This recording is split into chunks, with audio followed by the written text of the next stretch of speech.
দর্শক মণ্ডলী আসসালামু আলাইকুম। আজকে আমাদের কাছে আমাদের এক ক্লায়েন্ট, ওনার বাড়ি কুষ্টিয়াতে।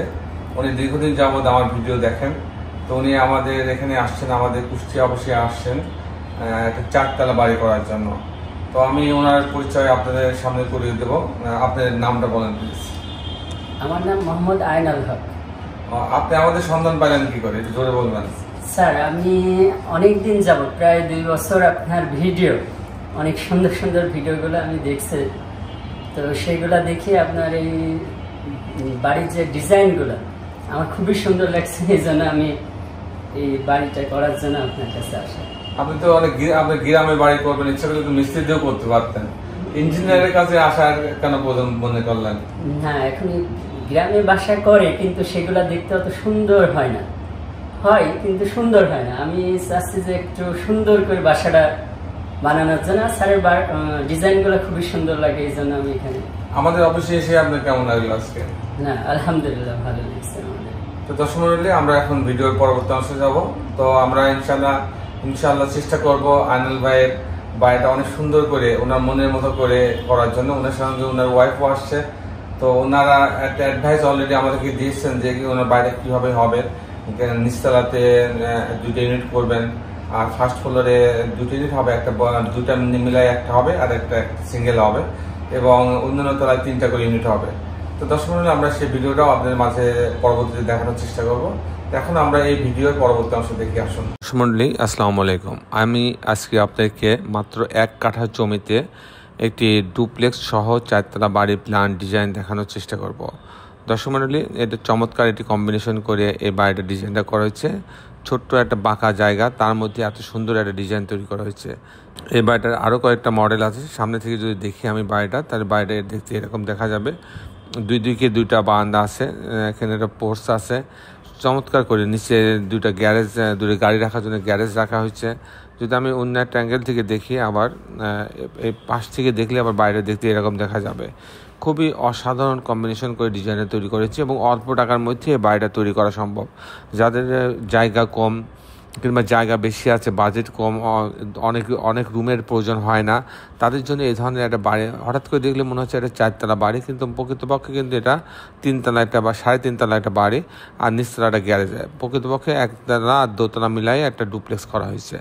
এই হচ্ছে মোটামুটি বাড়িটার মূল ঘটনা, হচ্ছে যে এই 1 তলা ফার্স্ট ফ্লোর এবং সেকেন্ড ফ্লোর মিলায়ে আপনার ডুপ্লেক্স করা হয়েছে, আর উপরে একটা রুম রাখা হয়েছে। এটাই আমি আর্কিটেকচারাল ড্রয়িংটা কিছুক্ষণের মধ্যে আপনি দেখানোর চেষ্টা করব, তখন আপনি আরও এটা ইজি হয়ে যাবেন, আপনার কাছে এটা ক্লিয়ার হয়ে যাবে যে বাড়িটা কী করে ডিজাইন করা হয়েছে। দর্শক মণ্ডলী, আমি ইঞ্জিনিয়ার টুটুল আছি আপনাদের সঙ্গে। আমি কখনো আপনাকে বড় বাড়ি, কখনো ছোট বাড়ি, যখন আমার ক্লায়েন্টের যে চাহিদা থাকে সেই চাহিদার উপরে নির্ভর করে আমরা ডিজাইনগুলো আপনাদের মাঝে উপস্থাপন করে থাকি। এই বাড়িটা একটা প্রবাসী ভাইয়ের জন্য তৈরি করা হয়েছে। সিলেটে এই বাড়িটা হবে। তো সিলেটের প্রবাসী ভাইয়ের জন্য এই ডিজাইনটা আমরা তৈরি করছি, এবং ওনার অনেক পছন্দ হয়েছে। কারণ উনি সাধারণত লন্ডনে থাকেন, মাঝে মাঝে দেশে আসলে পারে হয়তো 2-4 দিন থাকেন, সেই জন্য ওনার ছোট বাড়ি দরকার ছিল, বড় বাড়ি দরকার ছিল না। তো সেই দিক বিবেচনা করে আমরা এই ডিজাইনটা তৈরি করে ওনাকে দিয়েছি। তো দর্শক মণ্ডলী, আসুন এই বাড়ির আর্কিটেকচারাল ড্রয়িংটা দেখি। আমি গ্রিন আর্কিটেক্টের পক্ষ থেকে আমি ইঞ্জিনিয়ার টুটুল আরেকবার আপনাদেরকে অনেক অনেক অভিনন্দন এবং শুভেচ্ছা জানাচ্ছি। তো আসুন আর্কিটেকচারাল ড্রয়িংটা দেখি। এটা হচ্ছে গ্রাউন্ড ফ্লোরটা। জায়গাটা দেখেন যে এদিকে কিন্তু মাত্র 34 ফিট, এদিকে আবার কম জায়গা আছে। এখানে একটা লবি রাখা হয়েছে, বাঁকা জায়গা, কিন্তু জায়গাটা কিন্তু সোজা জায়গা না। মাঝখান বরাবর আমরা সিঁড়ি রাখছি। এখানে একটা লবি স্পেস আছে, এখান থেকে বাড়ির ভিতরে ঢুকবে, আর 2 সাইডে 2টা গ্যারেজ রাখা হয়েছে। যদি আমি এরপর যদি ফার্স্ট ফ্লোরে যাই, আসি, দেখেন যে মাত্র 776 স্কোয়ার ফিট জায়গাটা ব্যবহার করা হয়েছে, জায়গা একটু বেশি আছে। তো এখানে আসার পরে এই সিঁড়ি দিয়ে এখানে একটা লিভিং রুম ব্যবহার করতে পারছে সে। এখানে ডাইনিং এবং কিচেন রাখা হয়েছে একসঙ্গে, আলাদা কিচেনও রাখা আছে। এটার বড় জায়গা রাখা হয়েছে। একটা মাত্র বেডরুম রাখা হয়েছে, বড় একটা বেডরুম রাখা হয়েছে, 10 ফিট 5 ইঞ্চি বাই 14 ফিট রাখা হয়েছে। সাথে একটা টয়লেট রাখা হয়েছে এবং একটা বারান্দা রাখা হয়েছে, এবং সামনে একটা রাউন্ড বারান্দা রাখা হয়েছে 2টা পিলার সহ। এবং এই পাশে যেখানে ডাইনিং আছে সেই অংশটাতেও কিন্তু আপনার একটা রাউন্ড বারান্দা রাখা আছে। এরপর যখন আমি পরের তলাতে যাব, পরের তলাতে গেলে পারে দুই সাইডে দুইটা বেডরুম করা হয়েছে। এই বেডরুমের সঙ্গে টয়লেট রাখা হয়েছে, একটা বারান্দা, আর এখানে ফ্যামিলি লিভিংয়ের সঙ্গে একটা বারান্দা রাখা হয়েছে। আর এখানে একটা বেডরুম, এই বেডরুমের সঙ্গে একটা বারান্দা রাখা আছে এবং একটা টয়লেট এবং পিছনের দিকেও একটা বারান্দা রাখা হয়েছে। এই হচ্ছে মোটামুটি হচ্ছে দোতলা তিনতলার ডিজাইনটা এরকম। আর চতুর্থ তলার ডিজাইন যদি আমি দেখতে চাই সেক্ষেত্রে এখানে মাত্র একটা রুম করা হয়েছে, এই অংশটা ওপেন ট্রেস করা হয়েছে, ফাঁকা রাখা হয়েছে। এই হচ্ছে মোটামুটি আর্কিটেকচারাল ড্রয়িংটা এরকম ছিল।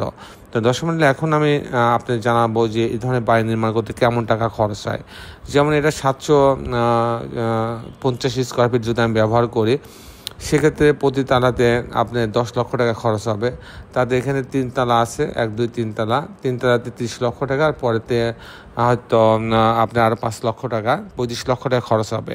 আর যদি ফিনিশিংগুলো দিয়ে আমি যদি ডিজাইনগুলো করি সেক্ষেত্রে আমার এক্সট্রা কিছু টাকা খরচ হবে। এটা আপনার ডিজাইনের উপরে, ম্যাটেরিয়ালসের উপরে নির্ভর করবে যে এই আপনি ফিনিশিংয়ে কত টাকা আপনি খরচ করবেন। কিন্তু ভিতরে টাইলস, ইলেকট্রিক্যাল কাজ, প্লাম্বিং কাজ সব কিন্তু এই টাকা 25 লক্ষ টাকার মধ্যে কমপ্লিট হয়ে যাবে। দর্শক মণ্ডলী, এই ছিল মোটামুটি আজকে আমার উপস্থাপনা। আপনার যারা দেশে এবং দেশের বাইরে আমার এই ভিডিওটি দেখলেন, সবাইকে আমি আমার প্রতিষ্ঠান গ্রিন আর্কিটেক্টের পক্ষ থেকে অনেক অনেক অভিনন্দন, শুভেচ্ছা জানাচ্ছি। এবং আপনাদের কাছে অনুরোধ, যারা এখন আমার চ্যানেলটা সাবস্ক্রাইব করে না তারা আমার চ্যানেলটা সাবস্ক্রাইব করে নেবেন, বেল আইকনটি চাপ দিয়ে রাখবেন, তাহলে প্রতি পর্বে যে ভিডিওগুলো দিই সেগুলো আপনি দেখার সুযোগ পাবেন। দর্শক মণ্ডলী, শেষের বেলা একটি কথা, আসুন আমরা সবাই আমাদের এই সুন্দর পৃথিবীটাকে সুন্দর রাখার জন্যে অন্ততপক্ষে একটি করে গাছ লাগাই। সবাই ভালো থাকবেন, আল্লাহ হাফেজ।